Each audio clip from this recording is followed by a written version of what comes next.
and welcome back to Cinematic Sarcastic, the podcast that talks all things movies and television. I'm Natalie, and I'm your host. On today's episode, we're going to talk about Borderlands.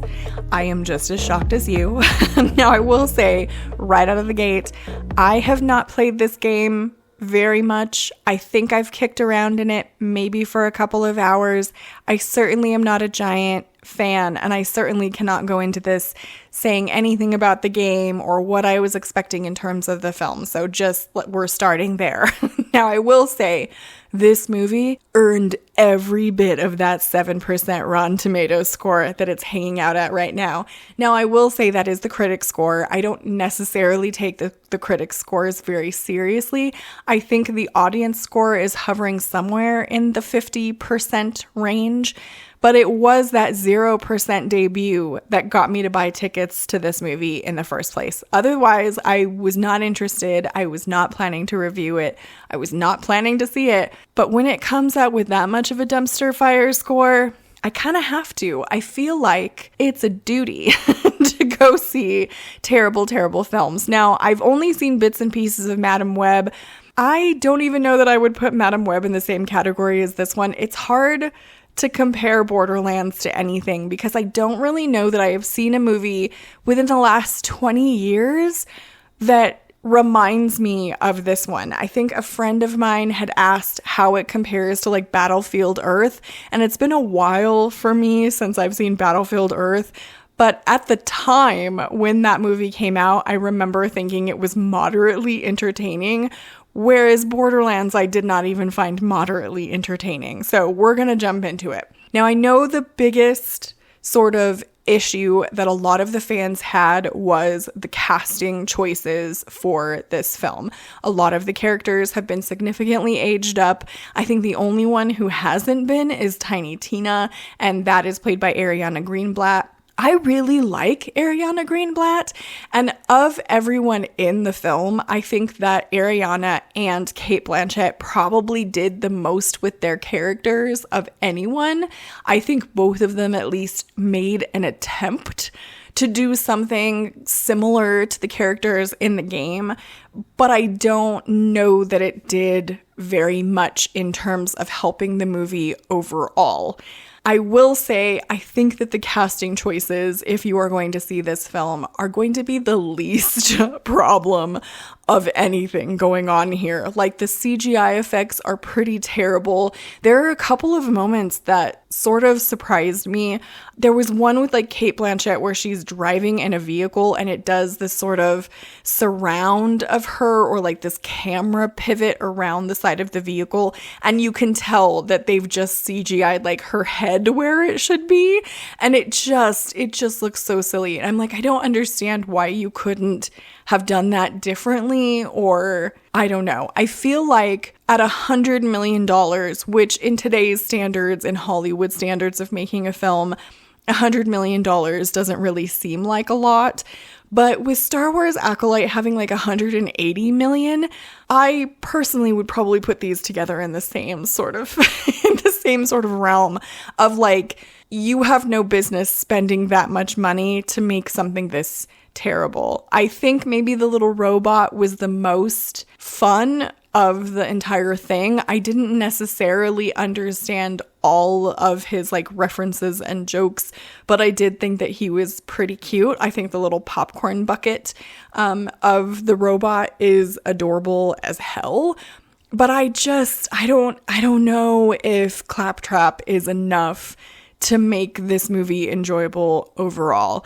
I think the story was very mediocre. There wasn't, I don't want to say there wasn't enough going on to make the movie interesting, but like there wasn't enough interesting things going on to make the movie interesting, if that makes sense. Like, it was very obvious, and it will be, I think, obvious clearly to anyone who's played the game what the story was, like where it's going and how they plan to go about it.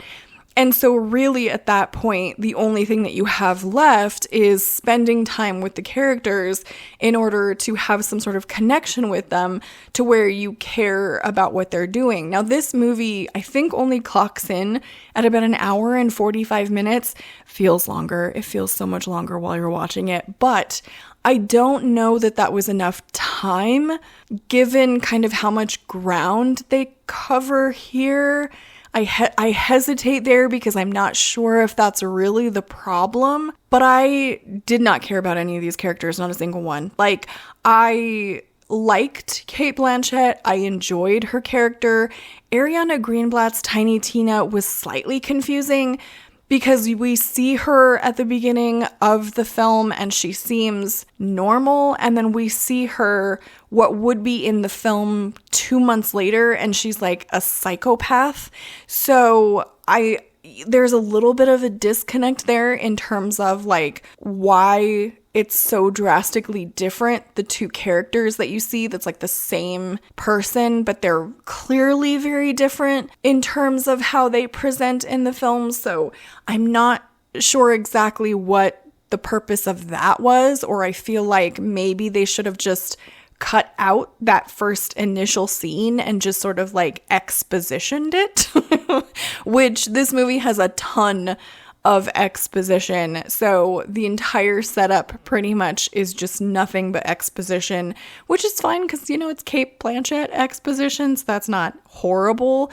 But, I mean, I feel like anytime you cast Bobby Lee in anything, we can set our expectations a wee bit low. And Kevin Hart, I feel like at this point, just is not doing any movies that are incredible, if that makes sense.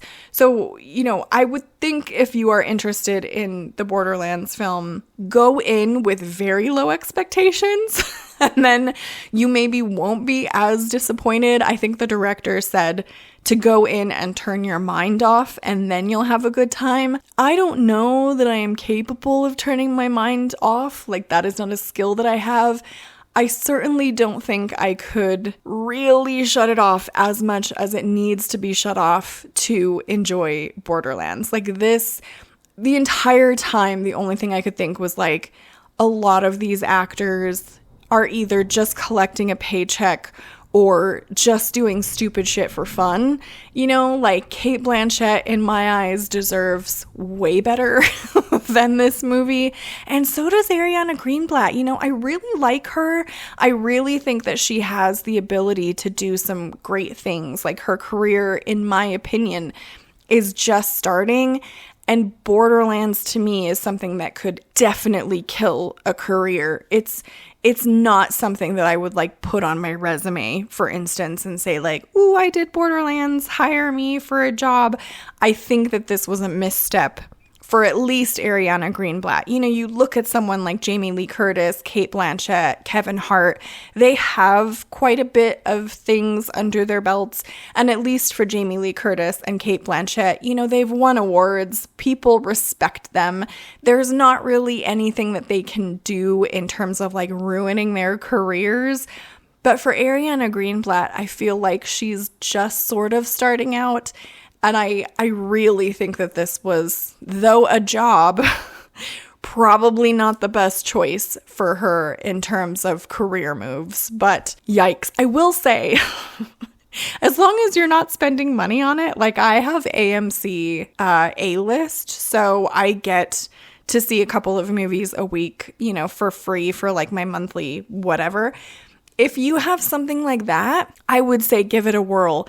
Other than that, I really think that you should not be spending honest to God people money on this film. I think you should just wait for it to come onto streaming and then just get snacks and like have a good time watching the awful. You know, like people that hate watch Madam Web or whatever, this is going to be one of those like, oh boy golly, did it earn that 7%? Yes, it did. This is probably the only time too, or one of the very few times where I feel like the critics knew what they were talking about, you know, and anyone who gives this movie 5 stars, woo, oh man, maybe a lack of oxygen, I don't know. Like, There is nothing that's 5-star quality in this film, we'll say that. I think unless you are a diehard, nothing is going to change your mind, Borderlands, anything is amazing, then I could see you giving this like 5 stars.